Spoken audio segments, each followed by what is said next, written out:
So behind me is my 4-foot Rainbowfish aquarium that I set up about 6 months ago. Now I think it looks absolutely fantastic. It's grown in beautifully. The fish are looking fantastic as well. The problem is I planted it so densely because when I first got these fish, they were way smaller, at least half the size. And now they've grown and so have the plants consistently. Many of you have seen before, I'll put up a clip of it, but this whole branch in the middle was a thick mass of moss. I trimmed that all back. Now the background plants, they're all doing it again. That's Rotala rotundifolia at the back there, giving it more of a sort of yellowy hue as well. Now what I want to do is strip it right back to a completely different kind of scape. I'm talking about a different layout. It's still going to be wood and plants and rocks and stuff, but one that's far more suited to these fish, giving them more space, allowing me to add more as well, different varieties. Now I have sort of neglected this tank for the past month or so because I knew fully well I was going to be just stripping it all out. So there's quite a little bit of algae dotted around. You can't really see from this distance, but when we come in, look, can you see in those back areas waving there? There's like quite a bit of algae. So I'm just gonna strip everything out and restart. I'll keep the wood, I'll keep the rocks, I'll keep the substrate, but everything else can go. Start afresh.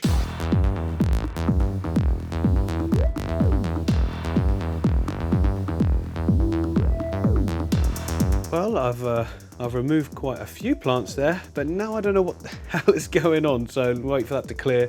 And then I can clear out the wood and everything else. So all of the mulm and everything's cleared, and here's where we're sitting with the tank. Now I need to take all of this out and also need to catch the fish, obviously, when I drain the water down.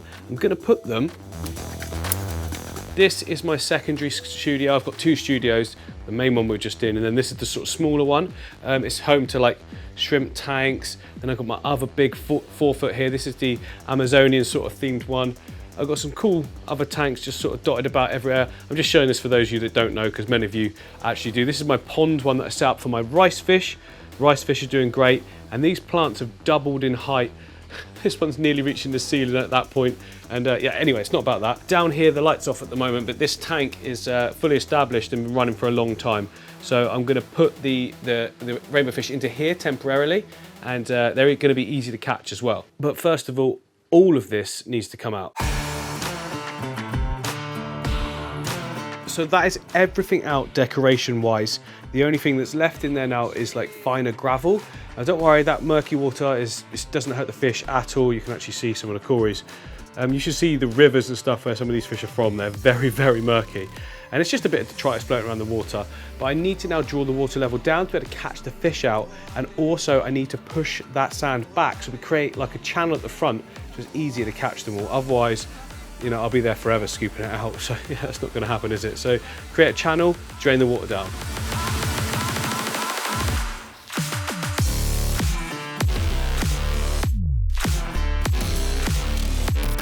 There we go, this makes it so much easier. As you can see, all the fish right in the foreground there. We just put a net in, scoop each one up at a time, clear out all that back, and then we can start again. It's gonna look so good. I've got a great plan. So last time the scape was sort of 3D, it was everywhere, like covering up all areas of the whole tank. This time I want to keep it more to the back, but have it all sort of branching in a similar sort of way, and it'll leave loads of swim room at the front. I'm not going to go complicated with a load of rocks either, because I've got lots of rocks in this one. I don't feel I need that many for you know, just creating that sort of natural style look that I want to go for. That takes up a lot of swimming space, remember. So catching fish is much easier with 2 nets, because you can put one at the side like that and then sort of push the rest across and into that area, hopefully.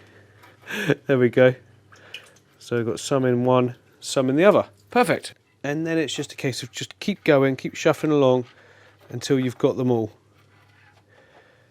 which may take a while depending on the species, but rainbows are so fast and jumpy.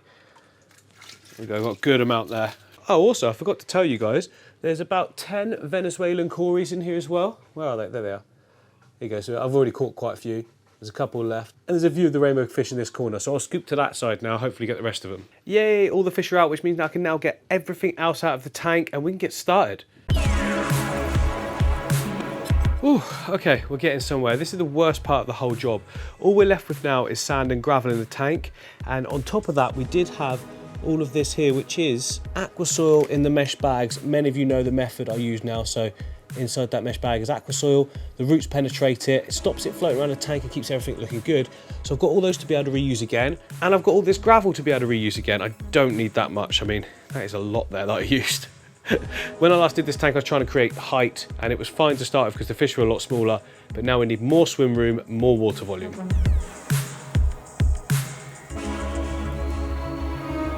There we go, we are spotlessly, well, almost spotlessly clean.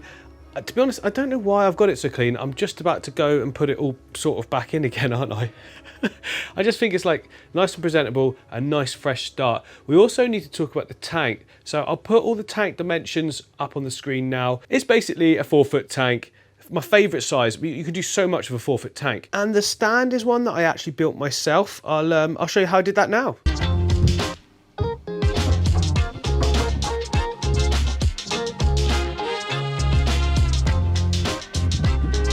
So this is not a stand building tutorial at all. There's people way better at it than me, but I can build something chunky enough to support the weight. Basically, we've got two sort of sections like this, look. So see how this piece is on top, which means all the force is transferred down. There's no sort of screws holding it, it's just self-supporting. And there's just like a rectangle of that on one side, and a rectangle of that on the other side. It's pinned across at the bottom, which is only temporary because I'm going to actually pin it across halfway up. So I've got a shelf. So I've got two shelves, one on the base, one halfway up, and then I've got the actual top that the tank will sit on. Now these here go across the top. Look, I've labelled that right one because I lined it all up perfectly. So it sits across the top like that. Now I've turned it upwards as it is so that there's way more structural support on doing it that way versus doing it that way. And what that means is I don't have to have a section in the middle. It'll be far more sort of supportive than it actually needs to be. Back over here with the African tank, I did put one in the middle because these were all flat, laying like horizontal rather than vertical on the top. So I've learnt from that, and this time we're going to do it like this. It means that I don't have to put anything in the middle, and there's more space for storage, look. So yeah, that should be good. Now, to make sure that my screws can go beneath that sort of thickness, I've drilled pilot sort of holes. Not sort of, they are pilot holes. So they come about halfway down, which means the screw should go nicely into the wood beneath it, you see? Simple stuff. And remember, none of these screws are load bearing, so technically I could just stack all this wood on top, put the tank on top as well, and it'd be absolutely fine. But you know, we don't want to risk that. We want to actually sort of pin it in place a little bit.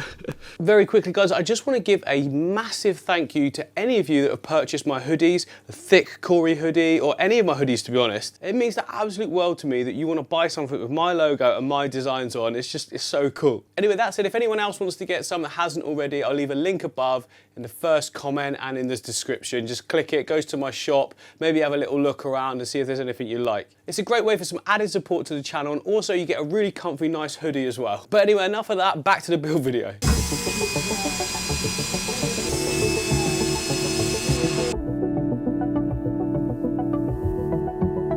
That is the sort of basic frame sorted. Now we can put all the ply around it. Now that looks disgusting, doesn't it? And that's because I found this side of the road somewhere. Someone was chucking it out. So I went and asked, I said, look, is it okay to take that wood? They're like, yeah, we're not using it. It was on an industrial state, they were throwing it out, and yeah, why not reuse it? Look how thick that ply is. That's expensive load of wood there that I've managed to get for free. I've got the side panels as well, and I've got the shelf. It's got this sort of glue stuff on it, but it doesn't matter because we're not going to see that at all.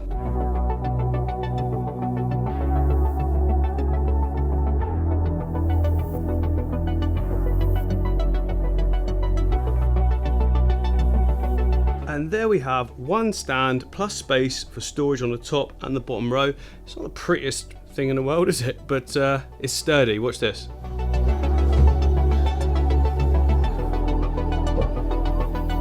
Yes, these are Crocs. So I'm confident that I could actually put the tank straight on top of that, but just to make sure, I've got these like laminate floor underlays, a couple of sheets of that go on top. Obviously I'm going to trim it to fit, but that works absolutely perfectly. It's the same as what I've used on this tank over here, look. So You can just about see it. So it worked perfectly, and that one wasn't even perfectly flat. Risky. Never mind.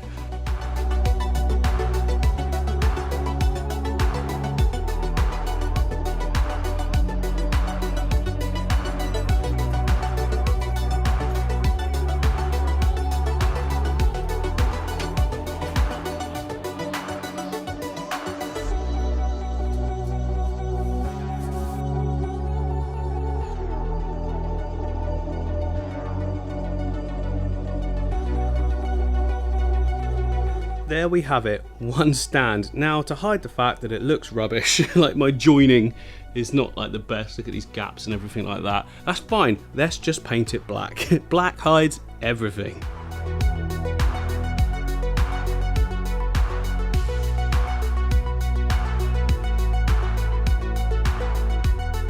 Right, that is looking pretty sweet, considering it cost me, in total, probably about, I don't know, say £55–60, which is about $80, something like that. Not bad. I mean, it would have cost more if I didn't get that free bit of plywood, so it probably would have doubled the cost. And about a year ago, to be honest, would have cost half as much, but wood's gone crazy. Anyway, we've got some great areas here for storing different things, but I know what's going to happen if I don't get something to go in them. I'm just going to chuck it all in. It's going to look rubbish. So I have bought these. Like, they don't look like much there. Like, there you go. Look, they're like black cube things, so they can just slot in there. And then I've still got the ease of use of just pulling them out and grabbing stuff, but they don't look, you know, untidy or whatever. I mean, it wouldn't bother me too much, but you know, presentation, that kind of thing.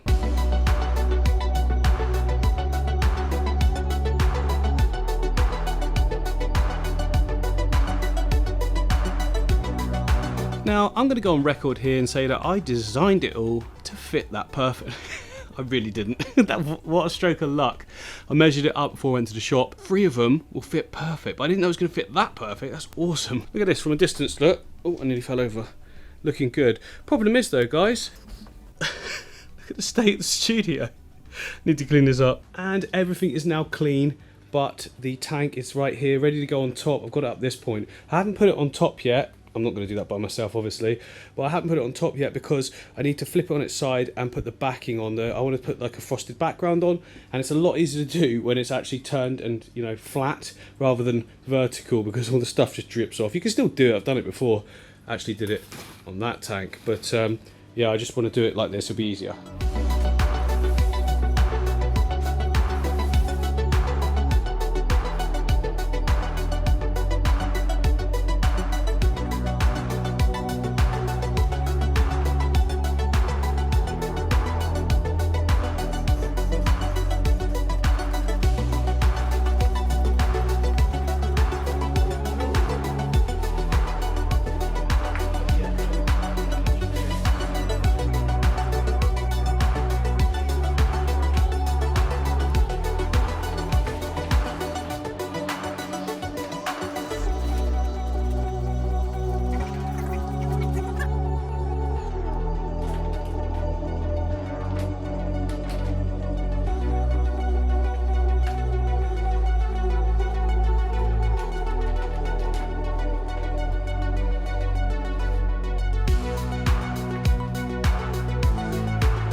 And then on top, we've got custom lighting as well. So these are LED floodlights. I use them on quite a few of my tanks. So I've got them on this one, and I've got them on here on the African tank. You can see, sort of slightly different style of setup. And I've got 2 of them above the Amazon tank here as well, which, as you can see, is growing plants.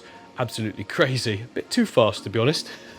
Works so well though, and they're really, really cheap. I'll leave a link in the descriptions to the lights for you guys in case you're interested. This is a curtain rail.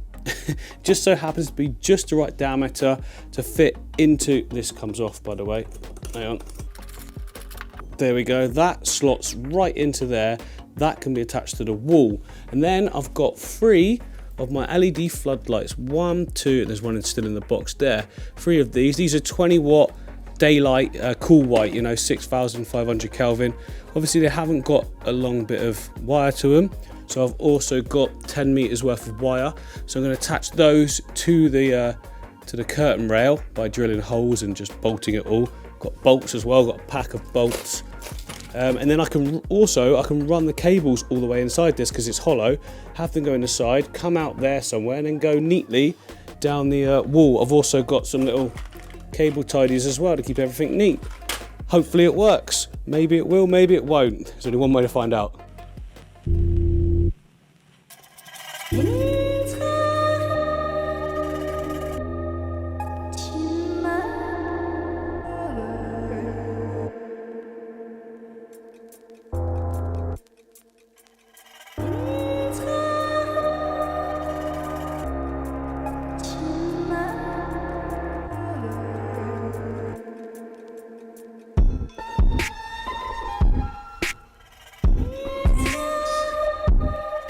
Right, we've got our holes drilled, we've got our lights all wired up. Now, if you want to know how to sort of wire electrics, this is not the channel for that, and I don't pretend to know enough about it. I know how to basics, I know, but I don't really feel confident teaching people. If you want to look that up, there's plenty of channels that will tell you how to rewire things and that sort of stuff. Anyway, so we got main hole there that will go in the middle section just to lock it on, and that means we can rotate left and right if we want to or whatever. Bigger hole, which was harder to drill and chewed it a little bit, but it doesn't matter. That's what our wire is going to sort of pass through. It should be able to pass through all 3 of those all the way to the end. Fingers crossed anyway.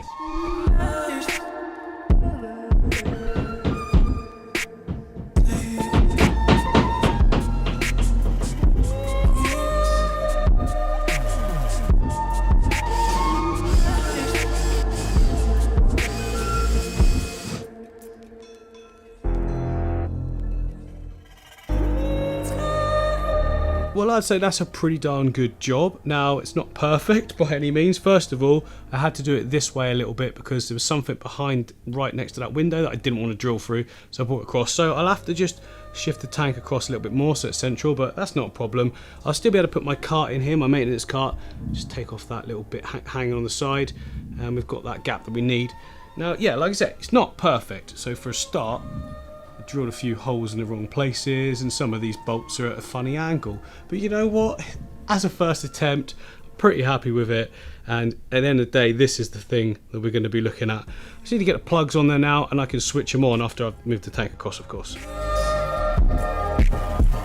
Right, I think I've got everything wired up correctly. Let's put it on. Moment of truth. Yes, brilliant. So now what we can start doing is adding back in the nutrients into the bottom layer. I could have kept this all in here, but I wanted to show you guys the process in case you want to do it for yourself. Oh, I've got quite a few here actually. Let's slide that in, yeah. Oh, that broke. Right, big ones at the back. Now, it doesn't have to cover every part of the glass as long as you're covering, you know, most of the areas we're expecting to have plants. Oh, that's not a nice noise. Okay, so I've got loads at the back, plenty at the front, but I left a decent gap at the front here. We'll put gravel in this whole section over all of this now, and that's where the plants can grow into. They'll just fill that front section, and it means you don't have to have an extra thick bit like covering on top of that. You know, you can just taper it upwards. Right, in goes the gravel. Now this isn't our decorative layer, this is just to fill in voids.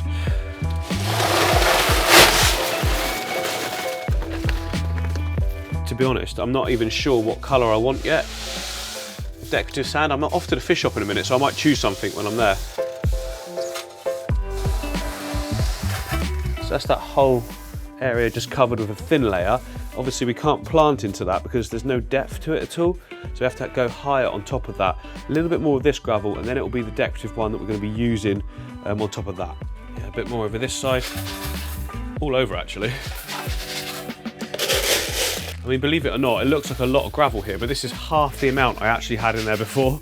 I've taken half of it and put it away in storage for future scapes. And that's a good tip for you guys. If you've, you know, if you're redoing your scape, save all the material. You can reuse it again then. Just keeps the cost down, doesn't it? We will want some in the foreground here, and then I'll brush back the stuff that's right near the edge so that you can only see the decorative layer. We'll talk through that in a minute. Let's just flatten it out a little bit. It's pretty good, to be fair. Some areas I can see straight away are definitely going to need a bit more. Some areas are absolutely fine, like that area there, very deep. That area there, that's just a gap, but on top of the aquasaur. That's fine. Once we've added that decorative layer on top, it'll be perfect. Oh, and just so you guys know, I've taken out the media that's inside of that pump there. It'll be in another tank that's already cycled, which means that all the bacteria stays alive are good. Don't even think I'm going to use that one, to be honest, so I'm probably just going to take that out. That is a very big one. It's very powerful. It's kind of overpowered, especially for what we want moving forwards.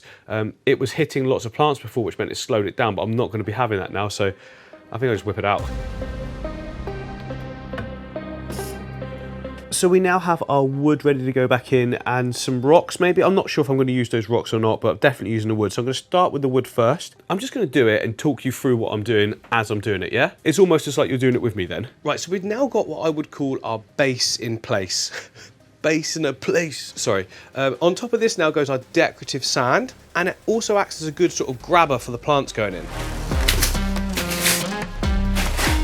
Right, so here's what we've got. I've got a real fine sand for the foreground, not ultra fine, but you know, finer than the rest. A sort of medium coarseness sand for the middle, obviously, and then much coarser for the background and also for details around rocks and wood.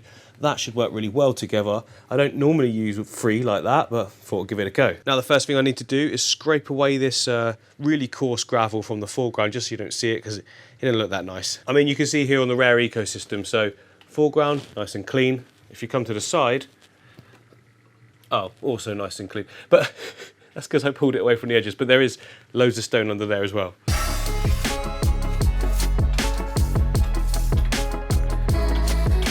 And then it's just a case of pouring in the finer sand in that foreground gap, sort of overlapping it as well. Oh, that's bright. Let me fix that. There we go. So it doesn't have to be absolutely perfect. A lot of this is all going to mix in and out as time goes by, which actually just makes it look more and more authentic. So yeah, don't spend too long on this phase. And then next up is the more coarse sand. All of these sands I got from my local Made Ahead Aquatics. Many of you know the shop by now. They just had this stuff here delivered in for the first time, and it is looking really, really good.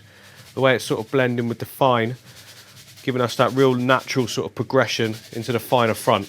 Kind of like a sort of beach shoreline or river edge or something like that.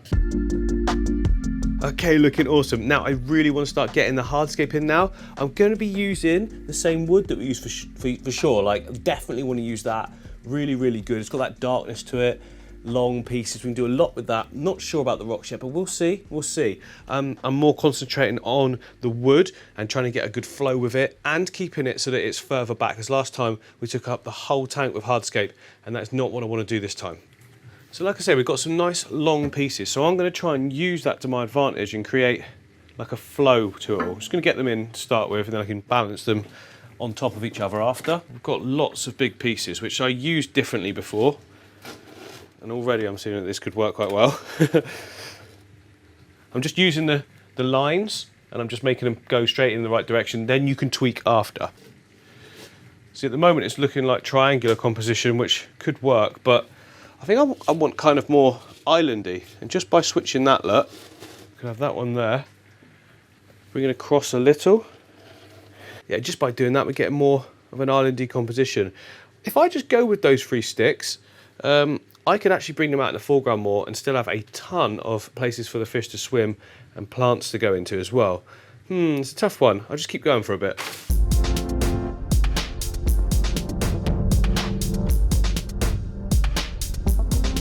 Well, I just added one more piece in, just there, and I feel like that's carried it on now. That's made it very impactful. I think I'm going to go with that. It's got some really horrible flat edges on it there, but we can hide that with Java ferns and Nubius and that kind of thing, and it should look pretty amazing in that whole middle section. Now the good thing is, from the previous scape, some of the pieces of wood have got moss on, and that will all actually grow brilliantly in those areas. And I'm liking the fact that it's only minimal at the moment, because it means it's not going to be a massive ball of moss in no time. So I'm going to just leave that as it is. I'm going to add some stones in now just to bring the out into the foreground a bit. Add detail but not take up too much space. Also want one sitting just underneath that rock, because I think that'll look good.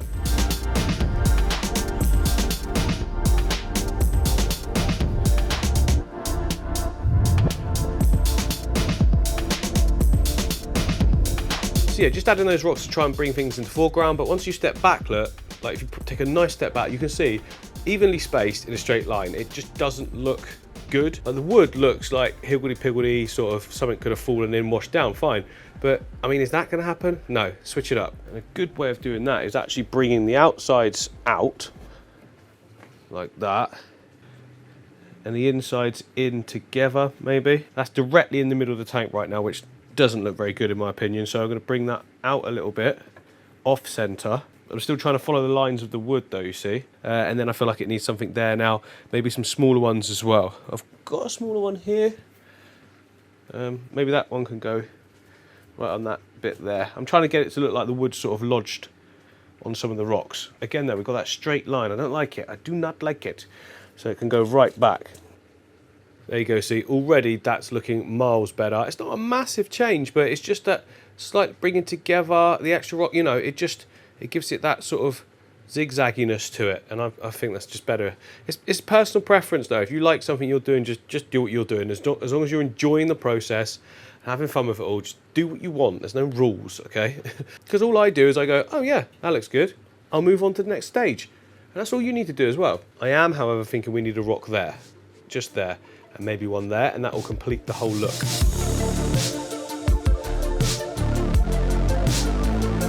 And then last but not least, some extra smalls. That's not extra small, that's massive. Some extra smalls. Again, not extra small, but I'm going with it because it's about the only size I've got. I'm trying to just find an area I think adds to the whole scape, not takes away. Place that in, step back. Yeah, I think that works. It just brings it right out. It's on a lower level, like it. Now I think that looks cool, and if that's where you wanted to stop, if you were doing this, then you can. But I've also got this stuff for like extra detail. Now what I like to do is place it all around, all near the rocks, bring it right out, create a sort of border between the two. High contrast, it's quite impactful, it'll look good, and it's just extra media at the end of the day, which means it's going to be a winner. So it's really simple. Take your detail stones, whatever you're going to choose, just let go of them right near the rocks.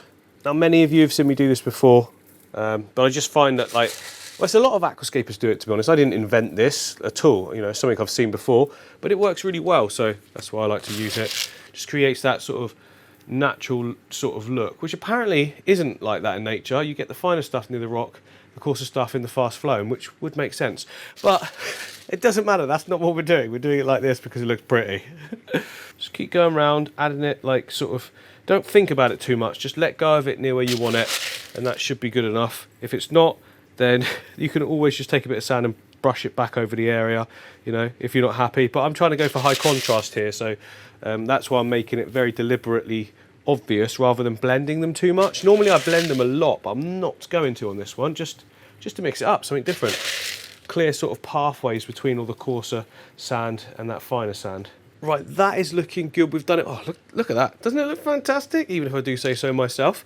The next part, though, I want to put a lot of this fine gravel or coarse sand. I mean, it's really good to plant into this stuff, and it'll be great for bacterial colonization as well. So I create a nice big layer almost all the way across the background area, a good inch or so thick, and it just works really well. And also, if I do it in this corner as well, it means that I've got an area where I can put my water in, run it fast, and it doesn't stir everything up.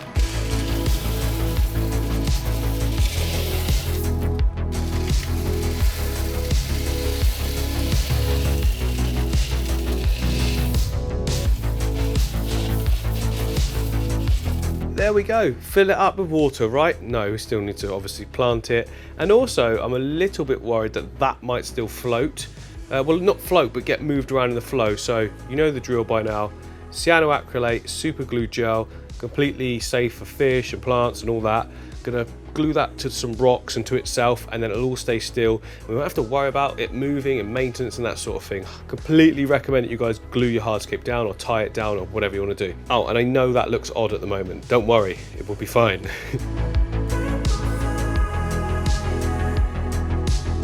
Oh, Oh, sweet. I'm loving it. I really am loving it. It's just such a good feeling when you've spent time on your hardscape. It probably feels like faster than it was. We're working on this for a few hours now. Some people spend days on their hardscape. I don't know how they do that. It kind of looks like a rib cage in the middle there. That doesn't matter. It won't look like that by the time we've done the planting, which I'm going to be starting now. So I do want to go for something a little bit different to the other sort of style scapes I've done. Normally I do like sort of sets of plants, if you like. This time I'm going to do absolutely everything I can find. Like, that sounds chaotic. I want to go for that jungly, chaotic, colourful look. So not all greens, because I've done that before. On this one, I just want it to look like absolutely stunning. That's the sort of main goal here, is to look at it and just go, oh wow, like for anyone, not just advanced aquarists or aquascapers, just anyone's going to look at it and say wow. Right, first of all, let's sort out that focal area. I always like to start with where the scape is sort of coming from, do you know what I mean? So that point right there is where everything I designed to come out from. Hopefully you can see those lines. I do it by sort of accident. I just do it when I'm playing around and I step back and go, oh yeah, I did do that. So I guess that's fortunate that my sort of mind works that way. But anyway, who cares? That point there, we need a nice big Java fern. And I managed to save some from the previous setup. Now there are some dodgy leaves, so I'll trim them off, but the majority of it is looking pretty good. So because of how big the rhizome area, all of this is on this particular piece of Java fern, I shouldn't need to glue it. I should be able to just place it in an area. The water will all flow around all the roots, nutrients and things like that, and it should work perfectly. So something just like that down there. Well, that's gone way too low. Okay, try that again. That's better. I've lodged it in between the two there. Looking good. That's a dodgy leaf. I missed that one. There we go. One or two of them a little bit rougher, but you know, that's nature, isn't it, as well? And then I'll try and get the second one right in that gap there. There we go. That looks like one piece then, so it's actually two together, which works really well. So if I'm straight on, that's how it's looking. Love that so far. Right, let's just keep going. Do I want more Java fern? Probably do, actually. I think a nice little piece out here will look good. Something up in that top section, something on there, but smaller pieces, that's the focal one, so we just want littler ones dotted elsewhere. So here's what I've managed to muster up. This is a trident fern, so it's like really fine narrow leaves, and it spurs off in the end into like a trident. And then I've got another one of those as well, so two of those, and then two of the Microsorum narrow, so it's like that big one we just saw, but thinner leaves, stays a bit more compact as well, so that'll go nicely with the other ones we just put in. Now all of my plants are from Tropica Alert. They come with these nice little labels, really good quality. I thoroughly recommend to anyone getting plants, find a Tropica dealer, find a shop, or find somewhere online. Now don't ask me where I get them from, because I buy them out of my own money direct from Tropica, which I can do because I have like a dealer account, just like a shop. So technically I would be a shop selling them on, except for I don't sell them on because I use them all. In everything. Now I often find the trident fern looks a bit better in the lower areas if you've got a bigger fern above it. I don't know why, it just sort of spreads out in a nice sort of way. So that's what I'm going to try and do here. Find a gap and lodge it in. Really hard to do actually from that angle, but I think I've pulled it off. Push it in, it'll find its own sort of way of hooking on, and when the water's in there, obviously that'll all sit upright as well. So yeah, going with that. Now for the smaller one on this side, there's actually a perfect piece of wood to sort of pinch it onto. Yeah, look at that. We are in luck. Twist it around it so it looks like it's grown around a little bit more naturally. Oh yes, loving it. And I still feel like we need a bit more this side, so I'm going to fill in that gap there. Look at that. Keep filling around with it till it gets lodged itself. I think that'll work well. Now the other thing we must remember, keep misting very regularly. I mean, Java fern's pretty tough, and so is Anubias, which we're going to be using in a minute. But, you know, the rest of the plants, like stem plants, dry out fast, so just keep it wet all the time. Wet the wood as well, it just all creates more moisture everywhere, doesn't it then? Right, that is great. I want more detailed plants, so I'm talking like Bucephalandra and different forms of Anubias. For instance, I've got a great selection right here. So this one is, well, I've never seen this name before, but it seems to be popping up more regularly now, if it focuses. Can you focus? Bucephalandra Bucephalandra Pygmy Bucket Column. We'll go with that. Yeah, cool. Bucephalandra Cadagang, which is just absolutely stunning. Look at that one. Bucephalandra Red, which isn't red, but it will be red. It's hard to explain. But once it's in the water for a bit, all this redness goes more and more, and it just looks really good. We've got Anubias Petite as well, and this one is going to be like a centerpiece one. This is Anubias Coffifolia. Look at those crinkled leaves, they look great, don't they? I like to leave all these sort of roots on as well. I just think it adds to everything, it just looks so good. Oh, and I've got one more Java fern as well that I want to use over in that back corner, just on that piece. There we go then, all the plants are prepped. What I want to do now is take a load of rocks like this and just stick each piece to that with the glue. Same glue as we used earlier, and what that means, I can just drop it anywhere I want in the tank. I can move it if I need to, and it stays down and doesn't float up or come unattached at all. I've always found this is the best way of doing it. There we go, look, each and every plant has got its own little rock, which means we can just transfer it into the tank now wherever we want. So at the back here, remember I wanted that Java fern piece, nicely like that. There you go. And I want the Coffifolia as a really standout piece right there, look. Like really in the foreground, isn't it? I need to push it so it's lodged a little bit. There we go. Oh, I love that. Love that plant. I don't know why. It's not like, I don't know, it's not like massively special, but I guess it's because we're not used to seeing the leaves like that on all the other Anubias that it really does stand out to me. And then it's just a case of going around and putting the rest of the Anubias and the Bucephalandra where you think it will look best. So they do work really well as pairs. If you put the boost right next to the Anubias, it really does work. And I think that gorgeous Cadagang down in this area here. There we go. I'm making sure I'm not pushing the rhizome of the plant into the gravel there, because it's all on the rock, so the rock's just a little bit pushed in so it stays where I want it to.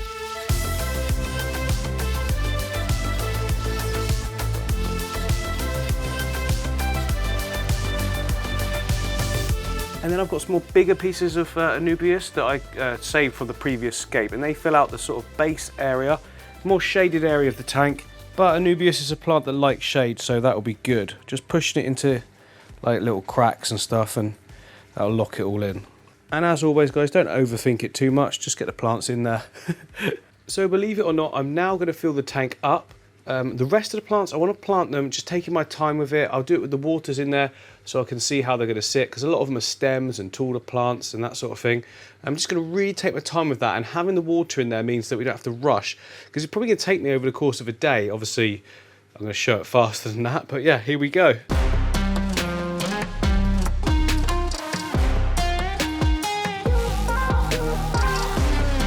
Right, we are filled up. Now, if you remember, I took out that filter before because I felt it was a bit too big, a bit too powerful going in one stream. But instead, what I've done is kept it, because I do like how sort of chunky and big it is, and I've bought a little spray bar that I could just stick in the end, and that way it'll put all the flow along the top and scoop it back around again, and that will work so good.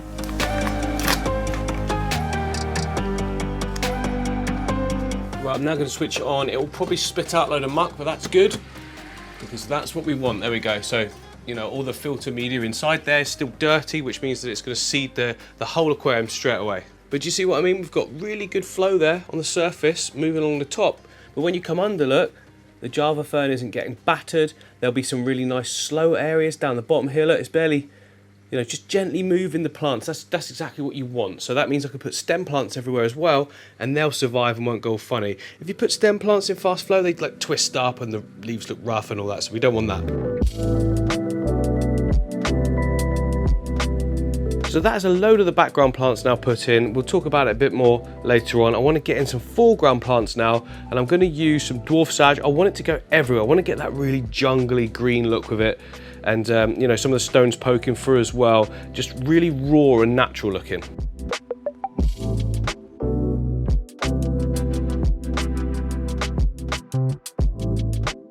Right, it's now the next day, everything's planted. I think the tank is looking so clean and nice. I mean, I really love that sort of simplistic look that we've gone for this time. Last time there was wood everywhere. Now we've got some nice negative spaces, areas for the fish to swim, and in that foreground section as well.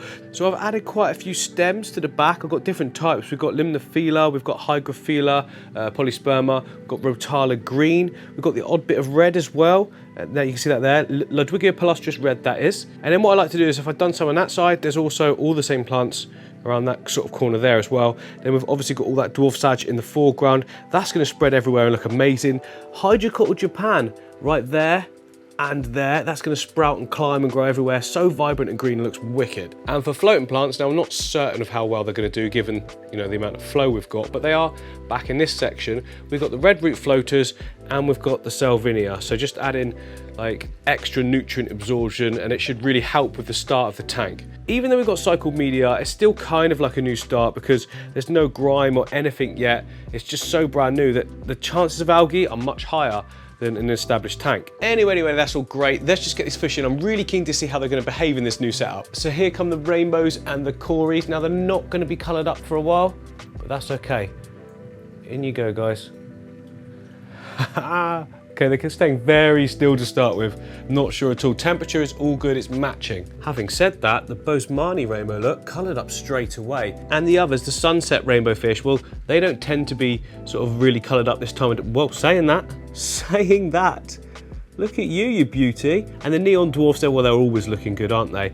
So now that we've cleared all this room, look, there's so much space. We can definitely add more rainbows to this sort of community now. That's something I definitely want to do in the future as well. We've obviously got the Venezuelan cories down the bottom. There's one of them. And here comes another one coming to the front as well. They're going to take a little while to get accustomed to the new tank and get comfortable, but so far I'm absolutely loving the fact that all the rainbows are going backwards and forwards in the foreground nicely.